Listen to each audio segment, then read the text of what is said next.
We know the formula: getting downhill, staying aggressive, get to the rim, try to get yourself to the free throw line, make some post-entry passes, change the tempo. The few buckets that they got early in the game was getting a stop, getting a rebound, getting out and scoring in transition before that tough Kent State half-court defense has a chance to get set. And especially against a Golden Flashes team that has so much depth. You see at 25.3 points per game off the bench. That's third in the MAC, as they have just been so crucial in terms of all-around scoring. And so far, the bench is outscoring Toledo for Kent State 17-0. You've got a guy like Claron Hornbeek, who has been a starter in this league. He's now coming off the bench with the emergence of Rico Gillespie. Got a guy like Marquise Barnett having a breakout night offensively, coming off your bench. That's how you get those type of bench numbers for a team like Kent State. Simmons gets the and-one layup, trying to provide a little spark here for Toledo as a whole, as we have two substitutions coming in for the Rockets. But first, the other look. See Javen Simmons just physical, aggressive, attacking the rim. If you're Toledo, that's exactly what you want. Two starters now back into the game for the Rockets, in Bryce Ford and Isaiah Adams, as they will take the spot of Seth Hubbard and Jalen Owingo, respectively. Free throw to boot is good. 44-19 our score, under 5 to play in the first half. Only seen 19 points from Toledo's offense so far in the first half, but they're a team who's got 4 or 5 big-time scorers in this league. This is not a team that's going to go away easy. Look out! Here comes flight number 2. Marquise Barnett throws it down with authority, as we have a whistle of some sort, as Barnett is upset with the officiating crew, I believe. I think we've got a technical foul on Marquise Barnett on the dunk. Here's another look at it.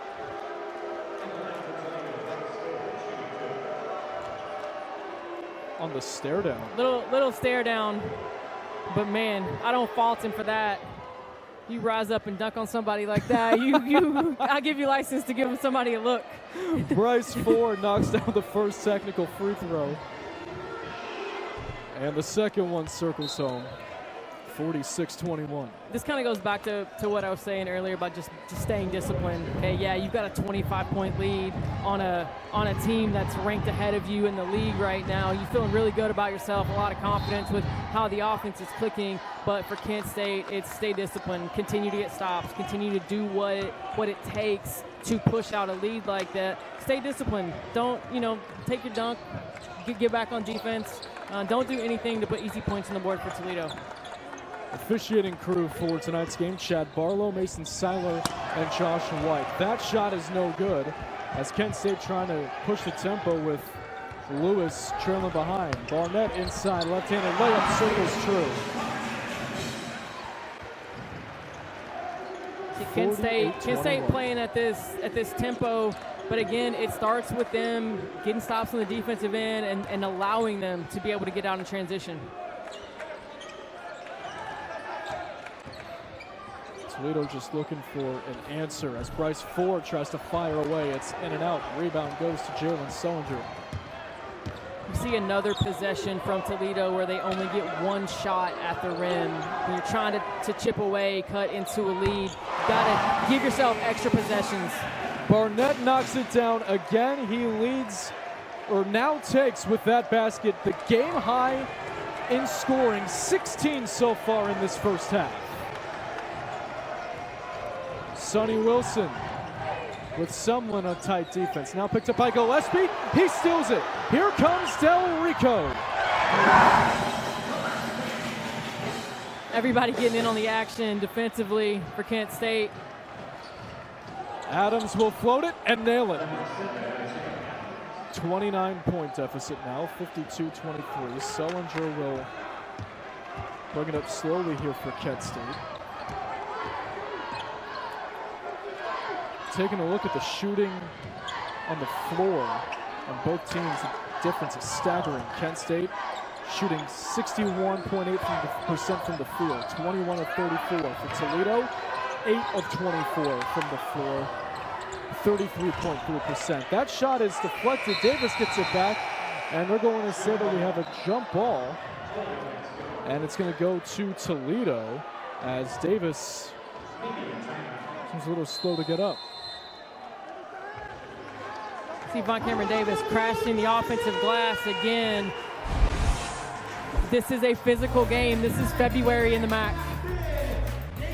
52-23, Kent State in front. We'll have more when we return with college basketball on ESPN+. Back-to-back pitches on the outside part of the plate for Brewer. Also try and find the zone again here after starting off Suzuki with strikes. The 2-1 pitch. That one's missed outside for a ball, and now Suzuki is really in the driver's seat at 3-1. 0-0 our score. Each team with a hit so far in this one. We're in the bottom of the first. Runner on in McCray from Mahoning Valley with Kota Suzuki, the number 3 hole hitter at the plate. Here it comes. And that one missed outside for ball 4. So 3 straight pitches on the outside part of the zone, as that is the first walk allowed from Alex Brewer. McCray will go to second, and early the Peppers and Oil have traffic on the base paths for the cleanup hitter, Chang-Yong Lee. Take a look at the Black Bears defense. In the left, it'll be TJ Williams. Out and right is Jeff LaCourrier, and in the center of it all is Alex Vergara. Over at third base is Trace Wilhoit. Over at shortstop is Chris Eineman. Second baseman Connor McGuire. The first baseman JT Marr, as the first pitch to him was in there for strike 1. And doing the catching will be Dane Leonard. Lee hitting .303, 3 homers, 13 RBIs. As the 0-1 is missed high and in for a ball, Lee had to get out of the way. Lee is leading the team in home runs along with batting average, so 2 on, 1 away, and you want a guy that wants to deliver, especially early, you'd want no one up than number 1. 1-1. Swung on and missed strike 2. Slider down and away. And Lee thought it looked good until the moment it hit catcher Dane Leonard's mitt. Umpiring crew for tonight at home behind the plate calling the balls and strikes is Gary Roberts. At first base is Eric Dickey, and at third base is Jason Smith, as that one is grounded up the middle for a base hit. They will wave home McCray. No throw from center fielder Alex Vergara, and the Peppers and Oil strike first. It's 1-0 Mahoning Valley on an RBI single from Chang-Yong Lee. Just a great piece of hitting from the first baseman. Shot it up the middle after working himself into a 3-1 count. So now that'll plate the catcher, Dre Dirksen.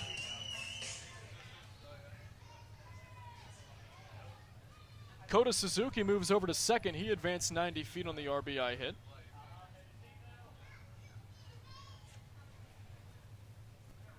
As Brewer will try to recollect himself here, as that first pitch to him goes inside for a ball. Count goes to 1-0.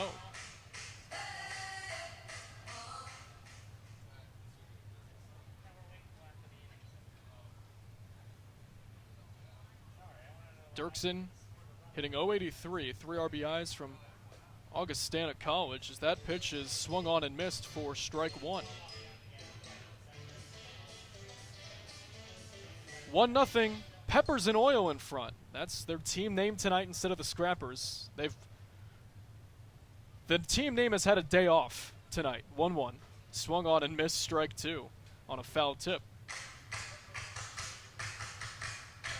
Mahoning Valley out hitting West Virginia 2-1 so far, as the number 5 hitter Dre Dirksen will try to get himself out of a 1-2 count with runners on second and first. Alex Brewer comes set, working first base side of the rubber, and comes forward.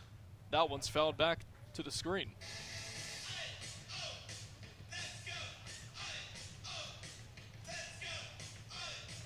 For a Monday night, in the middle of one of the dog days of summer, it's a solid crowd on hand, as there seem to be fans in virtually every section of the ballpark. 92.3 The Fan, 2020 Sports. D. Orlando Ledbetter of the Atlanta Journal-Constitution joined the Fan earlier today and says that Falcons quarterback Kirk Cousins prefers to be cut. Atlanta head coach Raheem Morris says the team, quote, won't hold Cousins back if such an opportunity presents itself. Former Browns quarterback Jameis Winston took to social media today, thanking the city for his time with the Browns this past season.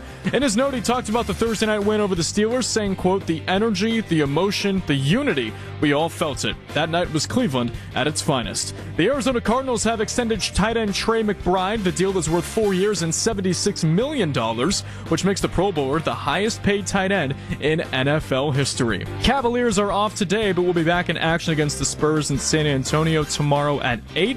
Cleveland is 2 wins away from clinching home court through at least the Eastern Conference Finals in the playoffs. Guardians are off as well before their weekend series with the Angels starts on Friday.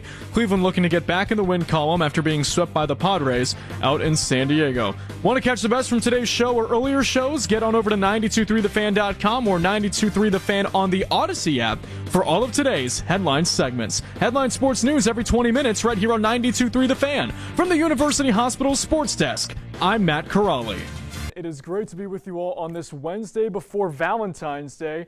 And here is the latest in the sports world in Portage County and beyond, as we will start in the MAC Center, as the Kent State men's basketball team was back in MACtion as they played against Arkansas State on Saturday, if you will, against Central Michigan at home. Looking to go back to over 500 in conference play. Let's take you to the action inside Kent as Central Michigan and Kent State were ready to roll. This was a game that ended up being 91-83 the final score, as a career night from Marquise Barnett. He had 28 points in the matchup, but we start with a look at Von Cameron Davis. He scored double figures in 4 of the last 5 coming in, and he'll kick off the scoring with that 3. A minute later, Davis from the top of the key from beyond the arc nails it, 21 points for Von. Later on in the game, Anthony Pritchard in the corner, he drills it, 22-10. Chippewa's drawing closer, under 7 to play in the half, but you see the steal from Sion Medley. Solinger ahead to Davis, and how about the slam from Delrico Gillespie? 48-33 flashes at the break. In the second half, Barnett hits the 3. Like I mentioned, 28 points, 6 made threes for Marquise, but the Chippewa's not going away. Pritchard hits the driving layup, 18 points for the senior guard. Flashes were too much, however, on this night. 91-83 the final. Kent State will play OU in the MAC Center on Friday. Let's now go to the ballpark. Kent State baseball has been picked second in the MAC preseason coaches poll for the 2025 season. They received 84 total points, with 2 first-place votes finishing behind Ball State. Opening day for the Golden Flashes is scheduled for Friday against Eastern Kentucky at the South Alabama Invitational, with first pitch scheduled for noon. Taking things now to the mat, KSU gymnast Nene Alvine was named the MAC Female Scholar Athlete of the Week earlier today. She won the all-around title in last Friday's meet at Northern Illinois, tallying a season-high 39.0150 and earning a 9.8 or better in 3 events. She also put up high numbers in the classroom with a GPA of 3.966. Congratulations to you, Nene. All right, finally tonight, world-renowned scientist Bill Nye stopped by MLB Network's Hot Stove live from the MLB flagship store in New York City and said that the Cleveland Guardians will win the 2025 World Series. And you know what? Who am I to deny the man that taught me and the rest of a generation in this country science growing up? So, Guards fans, get your parade plans for November ready, because Cleveland will take it all. That'll do it for sports. For KSTV, I'm Matt Corrali, saying wherever the ball flies in the air, the Kent Stater Sports Network will be there. Good night, everybody.